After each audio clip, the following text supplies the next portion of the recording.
Here's the thing, though. Can't be lame duck all year round. In just a few short weeks, Republicans are about to have a lot more power in Washington. And what we have learned during this lame duck session could be really instructive in that regard. We've learned not just what Democrats wanted to do. That was fairly transparent. We've not learned just what Democrats will fight for and how they'll fight for it. That is evident. We've also learned what Republicans will fight for. What are Republican priorities? When Republicans have more power in the next Congress, when they are called upon to exert more leadership in Washington, what will they do with their leadership? What will they do with the power that they have when the new Congress starts in January?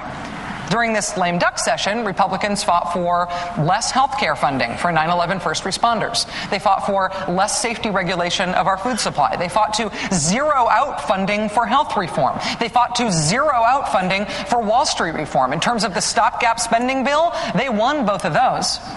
They put as their first priority bonus tax cuts for income over $250,000 a year. They said they would do nothing at all unless they got that. That was priority number one. They fought to completely eliminate the estate tax for the very richest estates in the country.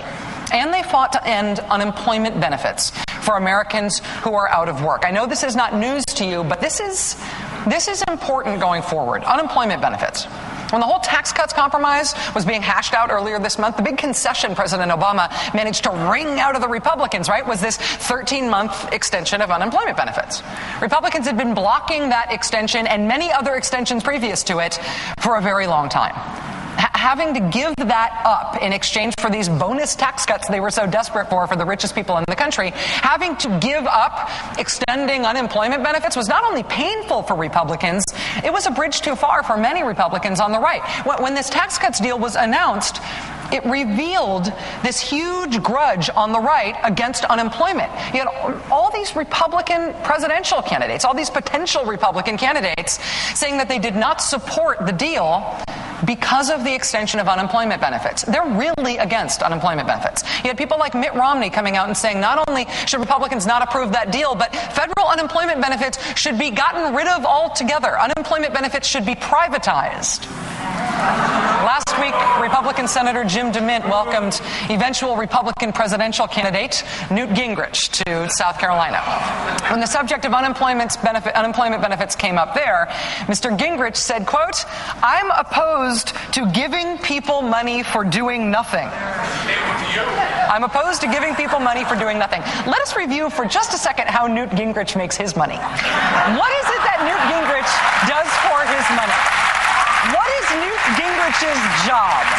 For starters, he hands out fake awards in exchange for cash. Probably the greatest thing we've ever done on this show. Live Newt Girls. It flashes. Anyway, so Newt Gingrich makes money right now running a fake awards for small businesses scam, right? Last year, he tried to give one of his fake awards to a small business called The Lodge in Dallas, Texas. We've covered this quite a bit. The Lodge is a strip club. I'm told it is a very nice one, as these things go. Mr. Gingrich offered The Lodge a certificate. He offered them this novelty gavel. And he offered The Lodge a special dinner with the Newt. All, of course, in exchange for a $5,000 donation. When Mr. Gingrich realized he was giving one of his fake awards for a $5,000 donation to a strip club, he decided to rescind the award and the dinner invitation. They got to keep the gavel. They gave it to me. Then this month, though, he tried to scam the Lodge again. He hit them up for $2,000 this time around, just this month, even after having gone through this whole embarrassing thing. This is how Newt Gingrich makes his money. But he doesn't think that you earned yours.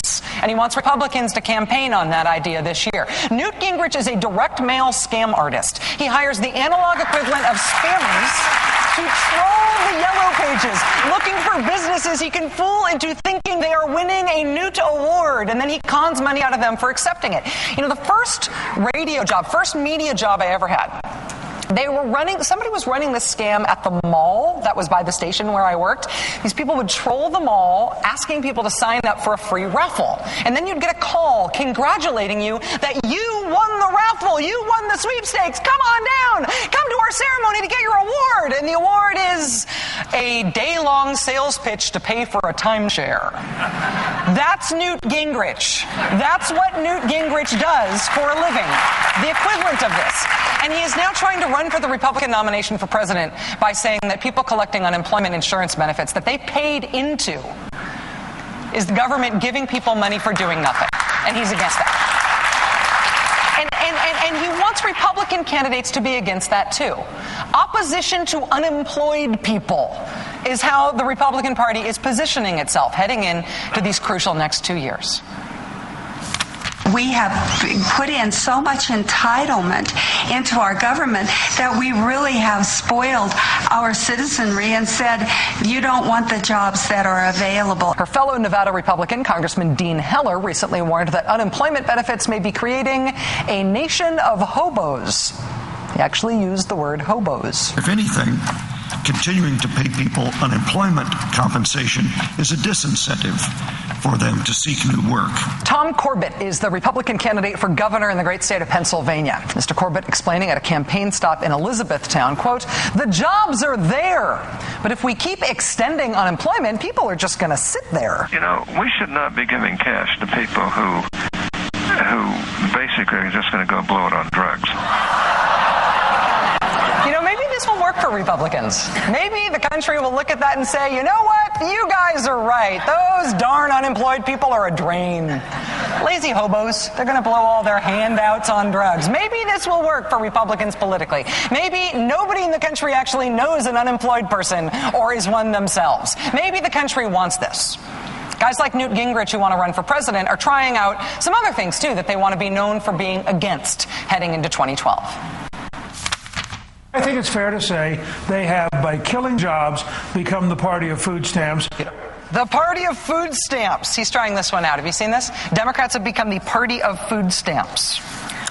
Republicans are building their 2012 presidential campaigns on the contention that there shouldn't be unemployment insurance anymore. Democrats should be derided as the party of food stamps. See the pattern? And it's neat. Maybe that will work for them politically. But what if they put their money where their mouth is? Republicans are about to get more power in Washington. If they get the things that they are advocating for, what will it do to the country? Unemployment benefits and food stamps happen to be the two most economically stimulative things the government can do. Literally, I am not being hyperbolic. Look, they got ranked. You want to stimulate the economy? Most effective things you can do. If Republicans going forward are going to use their newfound power in Congress, and they do have newfound power, if they use it to argue against the things the government can do that are most effective at stimulating the economy, then what will that mean for the country?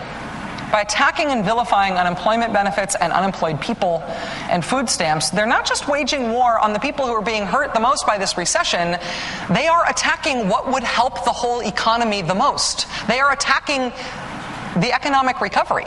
If they get what they want, even if they get some of what they want, there will be an economic impact.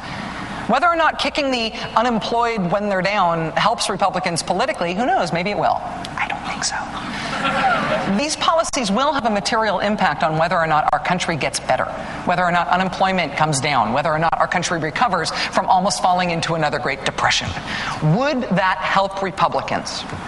And if you're talking about balancing the budget, they're going to have to figure out how to pay for some of it. Mark, this is the inconsistency of the Republican argument right now.